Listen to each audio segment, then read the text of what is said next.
ఆకాశం నుంచి భువికి దిగి వచ్చిన గంగమ్మ పరమ పావన క్షేత్రం. సూర్యపుత్రిక యమున జన్మస్థానం.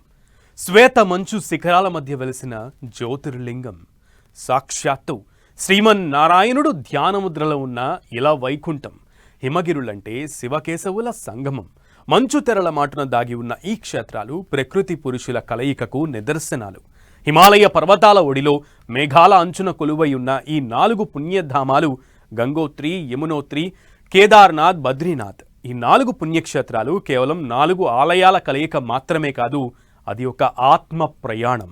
ప్రారంభమైన చార్ధామ్ యాత్ర హిమగిరుల్లో ఆధ్యాత్మిక పరిమళం. గంగోత్రి, యమునోత్రి, బద్రీనాథ్, కేదార్నాథ్ 4 ప్రసిద్ధ పుణ్యక్షేత్రాల దర్శనమే చార్ధామ్ యాత్ర. గంగోత్రి ఆకాశం నుంచి భువికి దిగి వచ్చిన గంగమ్మ పరమ పావన క్షేత్రం.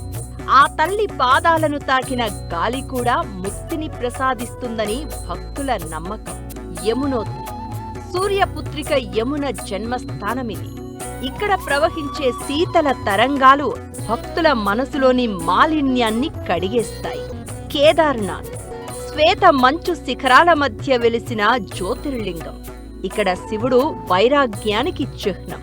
శ్వాస ఆగిపోయే చలిలోనూ భక్తి అనే సెగతో సాగే యాత్ర ఇది.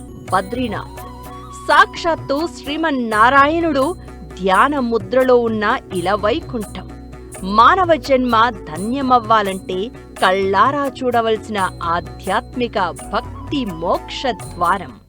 అక్కడ ఆ పిండ ప్రదానం చేసి గంగోదరిలో స్నానం ఆచరించేసి అక్కడ ఉన్నటువంటి 5 మంది బ్రాహ్మణులకు దానం చేయాలి. కేదార్నాథ్కి వచ్చారంటే అక్కడ నుండి మీరు చాలా విశేషమైనటువంటి ప్రయత్నం ఉంటుంది. గౌరీ కుండ ఉంటుంది. అమ్మవారు అక్కడ స్నానం ఆచరించినటువంటి క్షేత్రం.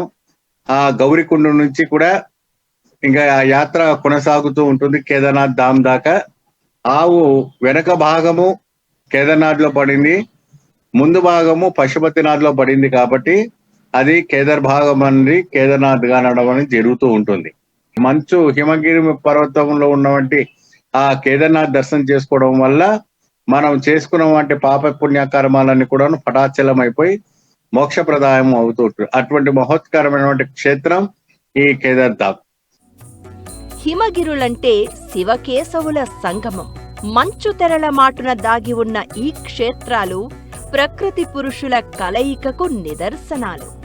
హిమాలయ పర్వతాల ఒడిలో మేఘాల అంచున కొలువై ఉన్న ఈ 4 పుణ్యధామాలు గంగోత్రి, యమునోత్రి, కేదార్నాథ్, బద్రీనాథ్. ఈ 4 పుణ్యక్షేత్రాలు కేవలం 4 ఆలయాల కలయిక మాత్రమే కాదు, అది ఒక ఆత్మ ప్రయాణం. ఏటా మండు వేసవికి ముందు అక్షయ తృతీయ పర్వదినం సందర్భంగా హిమగిరుల్లో ఆధ్యాత్మిక శోభ సంతరించుకుంటుంది. ప్రపంచ ప్రసిద్ధ ఆహ్లాద ఆధ్యాత్మికమైన చార్ధామ్ యాత్ర అత్యంత వైభవంగా ప్రారంభమవుతుంది. చార్ధామ్ యాత్రలో భాగంగా గంగోత్రి, యమునోత్రి ఆలయాల ద్వారాలు తెరుచుకున్నాయి.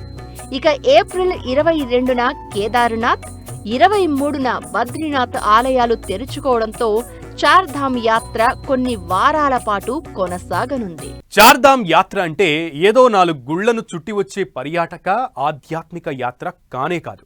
అది భూమిపై కైలాసాన్ని, వైకుంఠాన్ని ఒకేసారి వెతుక్కుంటూ వెళ్లే ఆత్మ ప్రయాణం. గడ్డకట్టే చలిలోనూ గుండెల్లో రగిలే భక్తి జ్వాల, గాలిలో వినిపించే హరహర మహాదేవ నాదం, ఓం నమో నారాయణ అనే మంత్రం భక్తుడిని ఈ లోకం నుంచి అలౌకికానందంలోకి తీసుకెళ్లే ఓ ముక్తి మార్గం. నిజానికి చార్ధామ్ యాత్ర అంటే మన లోపల ఉన్న పరమాత్మను చేరుకోవడానికి మనం చేసే ఒక బాహ్య ఆధ్యాత్మిక భౌతిక ప్రయాణం. అందుకే ప్రతి హిందువు తన జీవితకాలంలో ఒక్కసారైనా ఆ హిమగిరుల పాదాలను స్పృశించి పరవశించాలని అనుకుంటూ ఉంటాడు. ఆ శివకేశవుల దివ్యనామాలను జపిస్తూ ముక్తిధామాన్ని చేరుకోవాలని ఆరాటపడతాడు. శిఖరమై నిలిచిన శివుని రూపం, ధ్యాన ముద్రలో కొలువైన హరివిలాసం, సింధువై ఉప్పొంగిన గంగా యమున ప్రవాహం, శ్వేతవర్ణపు మంచుపై ఆధ్యాత్మిక ప్రయాణం. చార్ధామ్ యాత్ర అంటే ముక్తికి రాజమార్గం. ఈ 4 ధామాలు పురాణాల ప్రకారం ధర్మ, అర్థ, కామ, మోక్షమనే చతుర్విధ పురుషార్థాలకు ప్రతీకలు. ఈ యాత్రను పూర్తి చేయడం అంటే జీవన్మరణ చక్రం నుంచి విముక్తి పొందడమే. గంగా, యమునా నదుల పుట్టుక ప్రదేశాల్లో స్నానమాచరించటం వల్ల 7 జన్మల పాపాలు హరిస్తాయని వేదోక్తి. దుర్భరమైన చలిని, కఠినమైన కొండ మార్గాలను దాటుకుంటూ వెళ్లే క్రమంలో మనిషి తనలోని నేను అనే అహంకారాన్ని వదిలి భగవంతుని శరణు వేడుతాడు. భరతఖండాన్ని ఆధ్యాత్మికంగా ఏకం చేయడానికి ఆదిశంకరాచార్యులు స్వయంగా ఈ క్షేత్రాలను సందర్శించి వ్యవస్థీకరించారు. చార్ధామ్ యాత్ర ఏడాదికి ఒక్కసారి మాత్రమే 6 నెలల పాటు జరుగుతుంది. హిమాలయాల్లో అత్యంత శీతల వాతావరణం, మంచు కారణంగా ఈ క్షేత్రాలు ఏడాది పొడవునా తెరిచి ఉండవు.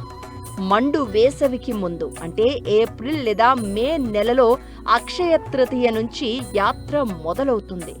జూన్ తర్వాత జూలై నుంచి వర్షాలు మొదలవుతాయి. అప్పుడు కొన్ని జాగ్రత్తలతో యాత్రను కొనసాగిస్తారు. వర్షాలు తగ్గి ప్రకృతి పచ్చదనంతో తొణికిసలాడే సెప్టెంబర్, అక్టోబర్ లేదా నవంబర్ నెలల వరకు చార్ధామ్ యాత్ర కొనసాగుతుంది. ఆ తర్వాత మంచు పెరుగుతుంది. ఆ తర్వాత మళ్లీ శీతాకాలం పూర్తయ్యే వరకు ఆలయాలను మూసి ఉంచుతారు. ఈ సమయంలో బద్రీనాథ్, కేదార్నాథ్ ఆలయాల్లోని ఉత్సవమూర్తులకు దిగువ ప్రాంతాల్లో నిత్య పూజలు నిర్వహిస్తారు. ఇప్పటి వరకు దాదాపు 18 లక్షల మందికి పైగా భక్తులు ఆన్లైన్లో రిజిస్ట్రేషన్ చేసుకున్నారు. 11 రాత్రులు, 12 పగళ్లు, ఇలా మొత్తం 12 రోజుల పాటు చార్ధామ్ యాత్ర జరుగుతుంది. విడతల వారీగా పలు టూరిజం కంపెనీలు చార్ధామ్ స్పెషల్ ప్యాకేజీలను అందిస్తున్నాయి. గంగోత్రి, యమునోత్రి తర్వాత కేదార్నాథ్, బద్రీనాథ్కు వెళ్లే భక్తులకు ఖచ్చితంగా ఆరోగ్య పరీక్షలు నిర్వహిస్తారు. గుండె జబ్బులు, బీపీ, షుగర్ ఇలాంటి సమస్యలు ఉన్నవారు ఈ యాత్రలకు దూరంగా ఉండాలని సూచిస్తారు. యాత్ర కొనసాగే మార్గాల్లో 15 కంపెనీల పారామిలిటరీ దళాలతో పహారా కాస్తూ భక్తులకు భద్రతను అందిస్తున్నారు. యాత్రకు వెళ్లేవారు తప్పనిసరిగా ఆధార్ కార్డుతో పాటు రిజిస్ట్రేషన్ చేయించుకోవాలి. వాతావరణ పరిస్థితులు ఎప్పటికప్పుడు మారుతూ ఉంటాయి కాబట్టి వెచ్చటి దుస్తులను వెంట తీసుకెళ్లాలి. ప్రకృతితో మమేకమై హరిహరులను దర్శించుకుని గంగా, యమునల్లో పుణ్య స్నానమాచరించి హిమగిరుల అందాలను చూస్తూ భక్తి పారవస్యంలో మునిగే చార్ధామ్ యాత్ర నిజంగా ఓ అద్భుత ప్రయాణమే.